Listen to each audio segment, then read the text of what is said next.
बाबा दिता तो रात 12 तारी वजी रे मते हिकड़े के वेलो कुर्सी ते बस वेजी हिकड़ो वेजी बस मां दिसा तो हाणे वणण से हिकड़े कुर्सी कुतर करे दे कुतर हम त करा गिनती जान था रात तानी वजी रे तुम थे हिकड़ो ना हिकड़ो थे ना जानता रे अगर ना जो थे ना जो ताजी खले नहीं दमा हाणे थेलो हाणे मां पूछो मास न जेबरा खान वजीर तुम पक्को थी बी तू ते बी भजा ना मां पूछा कर ना तो पूछ ना एडी गाल ना हे पूछ ना मां हाणे कूड़ना तो जासी डैडी सा हां पूछ ना तू ना बी ने तू मां फोन कया मता भजे अरे गाल तो बुझ सही भागा एडे एकरो मिनट अरे बी नंबर ना पक्की गाल थी न बी बाबा अरे भजे कर तो बेत सही बी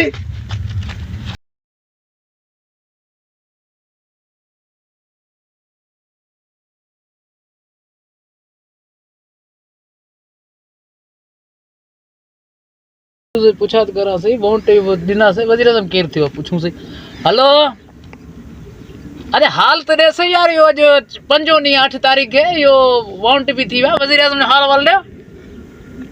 अच्छा अने हले तो यार ए मानू असा जे की चयो से बाबा तो आचो वोंट दे हाने वो हर मानू पूछे तो मां को मां छा चवा यार बस यार अल्लाह करे ते अड़ी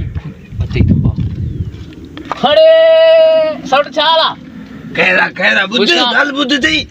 तू रे मां के उनी चयो तू चयो आ बियो चयो ते हल वोट दे तपान आस्ते हे मिट जी आना गुता निशान आस्ते सट गाल तो बुद्ध बे खैरा सट कहर के जज पीरी वोट करन न पिया वोट ध्यान तो वरी कदम थे जाता रे जो खत्म करे ध्यान तो गाल तो बुद्ध मां थोर तरस तोर मसलो छा यार दस तो मत अरे तू मां के वती में हल वोट दे आस्ते गाल ना बोडो नाया मां गलाया तो मारे बुद्ध मां जी गाल तू चयो तो हल वोट दियो हल हां तू दिनो ना वोट दिनु खत्म कर बाबा खत्म ही था करो छो ध्यान से दामाज बस थींदा खत्म बुद्ध ना हाने मां न्यूज़ बुद्धम वोट क्लियर थी वती इमरान खान वजीर आजम थियो हाने रात में शक में हलफ खणंदुई इमरान खान थियो पक्की गाल है अल्लाह ओदे तिक ओदे चमन ता चे अना नायन थे जो डटू ड्यांस ने भागुची में पेजी गवा अरे थियो थी वा थियो हां इमरान खान थियो थी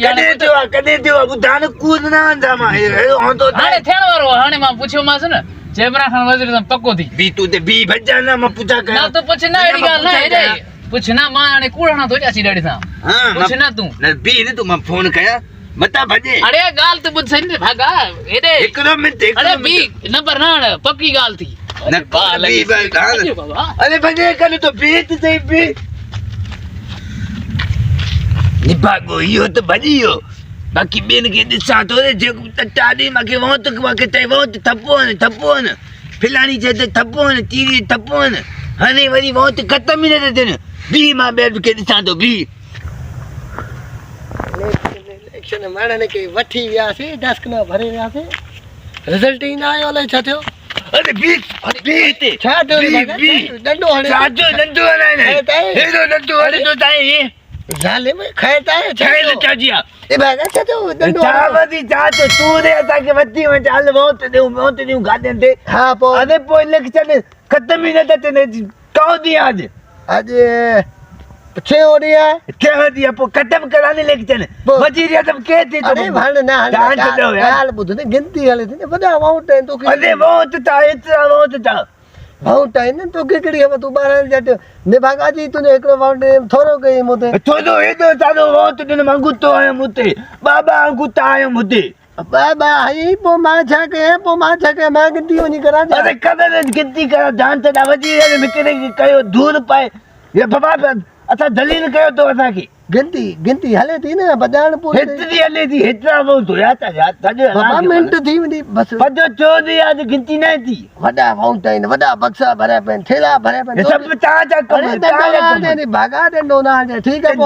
मां वने हुन से गिनती करे हम त करा गिनती जान था रात तानी वजीर आजम थे हिकदो ना हिकदो थे ना जानता रे अगर ना जो थे ना जो ताजी खले नहीं दमा डंडो ना खले नहीं दमा ठीक है मां वने तो हुन से गिनती करा तो यो बटे मानु गोठ जा वठी गिनती करे तू भी बटे मानु दे ना मानु नानी तो मानु ठीक है भी नहीं मां वने तो गिनती करा रात तानी वजीर आजम हिकरे के मारी कुर्सी दे वियालो जान थडायो बाबा जान छूटे ना ठीक है जो चो दिया कम बम कर देगा पेन तू वांट दे नहीं तुंहिंजो थोरो थियो हाणे मां वञा थो बाबा ॾिसां थो राति 12 ताईं वज़ीर आज़म ते हिकिड़े खे विहारो कुर्सी ते बस बस वेहिजी वियो हिकिड़ो वेहिजी वियो बस मां ॾिसां थो हाणे वञण से हिकिड़े कुर्सी ते कुतर कुतर करे हाणे ॾिनो बाबा, कुतर हे ॾिस बस पटके के ॾिस ॿीहर मां ॾिसां थो मां वञा न, थो बाबा, बीहो तूं तव्हां तो पजो जो ॾींहुं आहे न वज़ीर आज़म न आहे तो चो रे बाक़ी विहारो न बाबा मूंखे काथे ईंदो ऐं मां वेंदुमि मां पाण विया वज़ीर आज़म थिया पजो छो ॾींहुं वज़ीर आज़म न थिया दोस्तों असांजा तमाम वीडियो ॾिसण जे लाइ असांजे YouTube चैनल इसरार एरी ऑफिशियल खे सब्सक्राइब ज़रूर कजो।